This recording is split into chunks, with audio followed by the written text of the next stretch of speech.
ഭക്തജനങ്ങളെ, അള്ളടം നാട്ടിന്റെ പഴംപെരുമയ്ക്ക് നാട്ടാചാരങ്ങളുടെ പുനർജനിയേകിക്കൊണ്ട് ഗ്രാമത്തനിമയുടെ ഭൂതകാലങ്ങളെ വീണ്ടും പുലിപ്പിക്കുന്ന സുഹൃതവേളകളാണ് പെരുങ്കളിയാട്ടങ്ങൾ. നിരവധി ചരിത്ര സംഭവങ്ങളാൽ സചേതനമായ അത്യുത്തര കേരളം പെരുമയാർന്ന മറ്റൊരു പെരുങ്കളിയാട്ടത്തെ കൂടി വരവേൽക്കുകയാണ്. തൃക്കരിപ്പൂർ ശ്രീ രാമവില്യം കഴകത്തിൽ 2025 മാർച്ച് 5 മുതൽ 12 വരെയാണ് പെരുങ്കളിയാട്ടത്തിന്റെ പെരുമ്പറ മുഴങ്ങുന്നത്.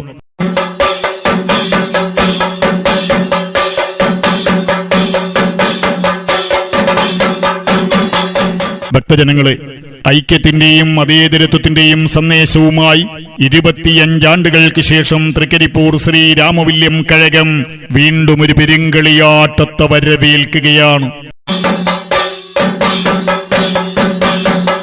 ഭക്തജനങ്ങളെ, ഗജേന്ദ്രന് മോക്ഷം നൽകിയ വിശ്വരക്ഷകനായ ഭഗവാന്റെ ശ്രീ ചക്രപാണീശ്വരന്റെ പ്രതിഷ്ഠ നടത്താൻ ഒരുങ്ങവേ പരശുരാമന് മുന്നിൽ തടസ്സവുമായെത്തിയ ക്ഷേത്ര വിധ്വംസകാസുരനുമായി ഭൃഗുരാമൻ ഉഗ്രയുദ്ധം നടത്തി. അസുരനുമായുള്ള യുദ്ധം ജയിക്കാൻ ദേവാദിദേവന്റെ കൈലാസനാഥന്റെ സഹായം തേടിയപ്പോൾ ശ്രീ മഹാദേവൻ പാർവതീദേവിയോട് ശിഷ്യനെ സഹായിക്കണമെന്ന് പറഞ്ഞു. അങ്ങനെ അർദ്ധനാരീശ്വരിയായി ശ്രീ പാർവതീദേവി അസുരനുമായി പടക്കെത്തി. പടജയിച്ച ദേവി പടക്കത്തി ഭഗവതി എന്നും വടക്ക് നിന്ന് വന്നതിനാൽ വടക്കത്തി ഭഗവതി എന്നും വാഴ്ത്തപ്പെട്ടു.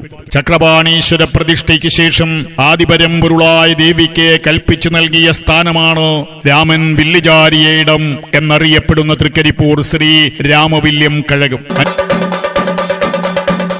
ഭക്തജനങ്ങളെ, തെയ്യവും കളിയാട്ടവും വടക്കൻ കേരളത്തിന്റെ ജീവനിശ്വാസമായ അനുഷ്ഠാനമാണ്.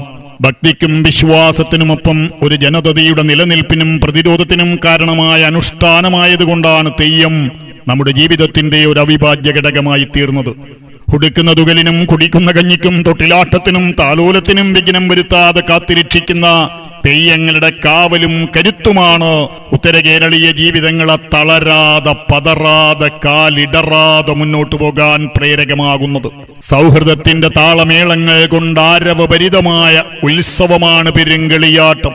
4 നൂറ്റാണ്ടിന്റെ കാത്തിരിപ്പ് സാർത്ഥകമാക്കിക്കൊണ്ട് തൃക്കരിപ്പൂർ ശ്രീ രാമവില്യം കഴകത്തിൽ 2025 മാർച്ച് 5 മുതൽ 12 വരെ പെരുങ്കളിയാട്ടത്തിന്റെ പെരുമ്പറ മുഴങ്ങുകയായി.